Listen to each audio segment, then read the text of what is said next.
Now, if we're being entirely honest, as anyone who is of sound mind, when you hear you're meeting someone's parents and their family, immediately tumbo inaingia maji, unaanza kusikia gwiji gwiji, gwaja gwaja, gulu gulu. I don't know, there's just something about the pressure to show up in a way that is respectful, show up in a way that they will love you and accept you in their family and allow their daughter or their son to, you know, continue in that relationship with them. I feel like all these nerves usually come from a place of just wanting to be accepted and wanting to be approved of, right? And I remember the first time I met my mother-in-law, I was so nervous. I didn't, you know, I'm very chatty, so I was just trying my best not to, you know, not to say anything silly. And she was asking me very serious questions, like very, very, you know, it's not like, yeah, how are you? She would ask me very deep questions. I'm just like, wait, I need a second. So I was so nervous. She was sitting across the table from me. So we were like constantly in eye contact. And that was just like another really uncomfortable position to be in. We're in public. My husband is just laughing the whole time. He's just laughing his head off, and then he'd say something that would throw me like sort of under the bus. So it'd be like he'd say something that would bring even more questions to the conversation. I was so nervous, and there was a bottle of water, cold. Kulikuwa kunanyesha hiyo time. Cold bottle of water. It's raining. It's cold outside. The bottle was right in front of me, and I don't know how I bumped the table, and the whole thing just poured all over my mother-in-law. And immediately, imagine I was already nervous. Now imagine that situation. It's like the apologizing vehemently. I'm really sorry. I was trying to pass her a napkin. Guess what? The glass poured some more water on her. And I'm just like, what is going on? What in the matrix is happening right now? I was and then I didn't know, where am I looking? What am I doing? I just looked at my husband. I'm like, I'm so sorry. You know, and she was so cool. She's like, yeah, it's okay. It happens. And that's how I knew this woman and I were gonna be buddies. Like, we're cool. We're cool. By the way, we're very cool. But still, those nerves, that anxiety, it happens every single time. I still had to meet his father.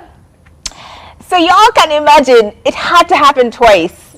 And other siblings I had to meet. Do you know, like every time you have all these bottled up anxieties and you really don't know what to do.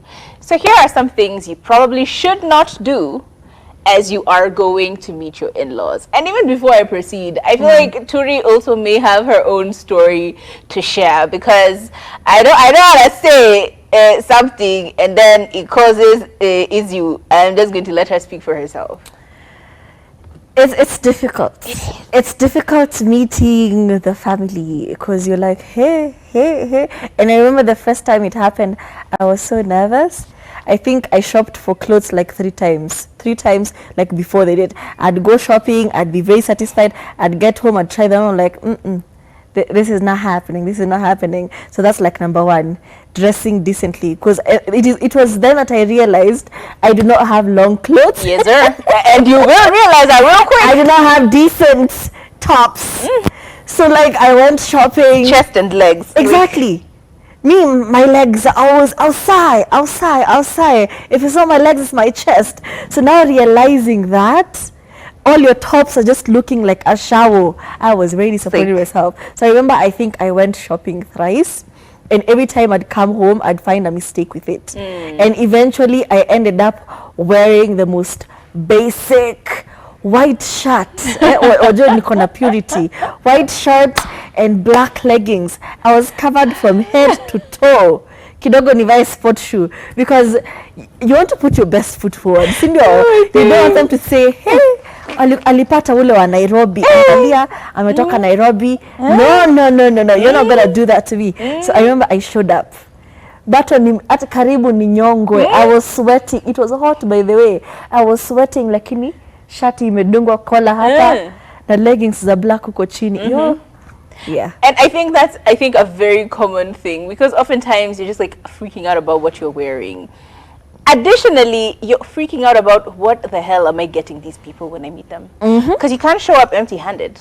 It is every African household, you know, you can't just go to somebody's house with your vibes. Beba maziwa, mkate, like those two things must be there.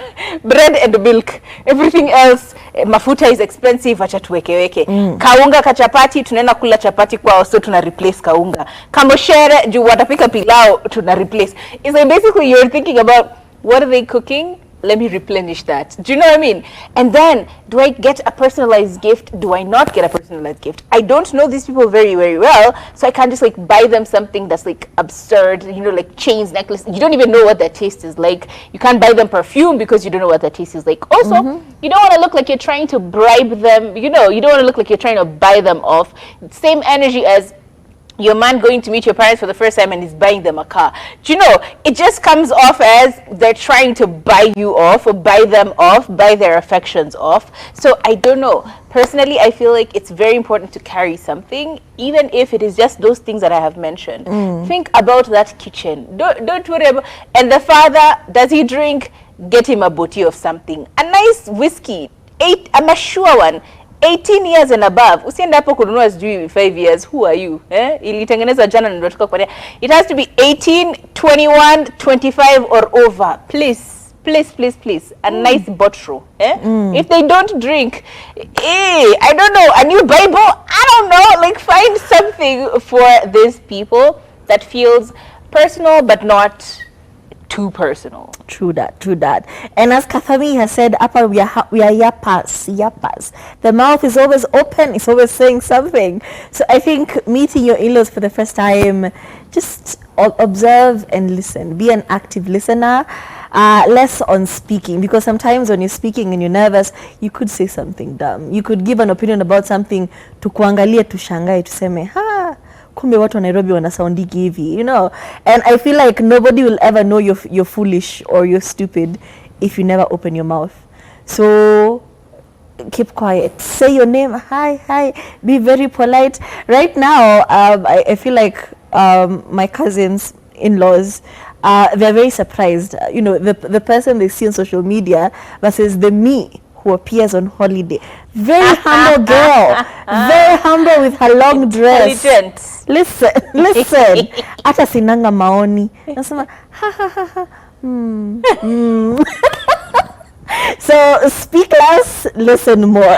Oh my days. And I think also read the room, because sometimes when you're too silent, you can come off as like, just read the room. Just be keen on reading the room.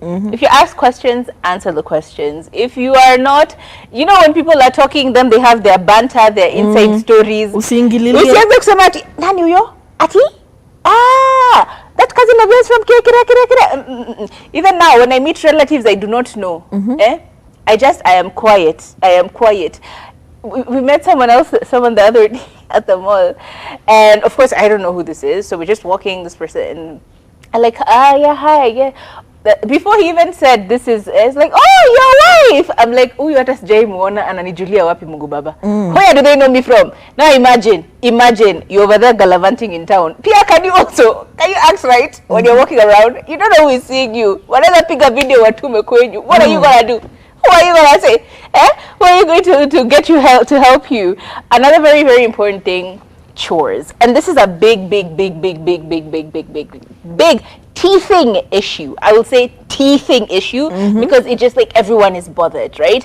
Some people, it can be a bit much. I remember there was a video Mamito did where she was like the mother to the son. Immediately they got there and I said, kijana wangu anaendaga shash, sijui nini, hapana tunakunyanga maziwa sijui nakaaje. So this girl is just slaving away over there with the kunis, cooking chai. By the time she's done, anaambiwa, si tumechelewa, wewe baki nyumbani utupikie lunch, tumeenda church, utatuchelewesha.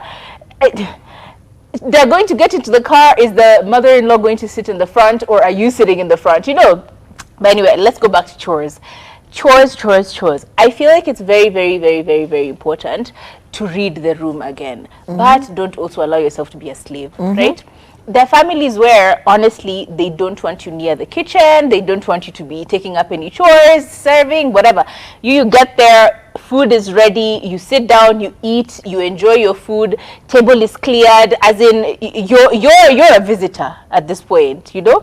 So when you try and ask, can I help here, can I do this, and they tell you no, it's all taken care of, usianze tena kujipendekeza ile ati no, let me just wash, can you just chill, relax, take it as an opportunity to relax and get to know everyone else. So when huko kuna sugua masufuria mpaka zina shine, suit, can you you're always carrying a dera with you to go to your relative's house. Why I feel like if you offer, they say no, leave it. If they ask you, hey, could you help me with this, assist. Yes, as long as you're not being a slave. Okay. Yes. And I feel like it's all about how you present yourself. If you present yourself as mimi ni kada ya moko, let me tell you, my friend, utakuwa shambani the next day. But if you carry yourself as I'm the babe for salads, you're going to be the babe for salads. People treat you how you show them to treat you. Personally, I'm a salad babe. Okay. Another thing is customs and cultures. Different households do different things. They might come off weirder, you know, to you. Maybe some people pray for food. Whether you have never prayed for food in your life. Outside of school, you have never sat down and said, thank you for the meal before me. So please be cautious of their customs, and even if they're weird to you or they come up weird, maybe they enter the house and they all have to go back, you know, wanarudi kinyuma nyuma. Yes, if they come back through the house like that, even you do the same. Maybe pull your partner kando and ask him, hey, why are we doing this? It feels like witchcraft, you know, what's happening? Just don't go out of your way to offend someone, especially if it's something you can very easily do. Maybe they remove their shoes. Wewe hutongi viatu kwako, I don't know why, dirty person. And maybe then they remove their shoes at the gate. Pia wewe toa viatu kwa gate. Just don't go around. Think about the fact that if they came to your house, you would expect that they would comply by the things that are happening in the house. If your father is the one who eats first, yeye ndo anapewa kahasho, wacha akule kahasho.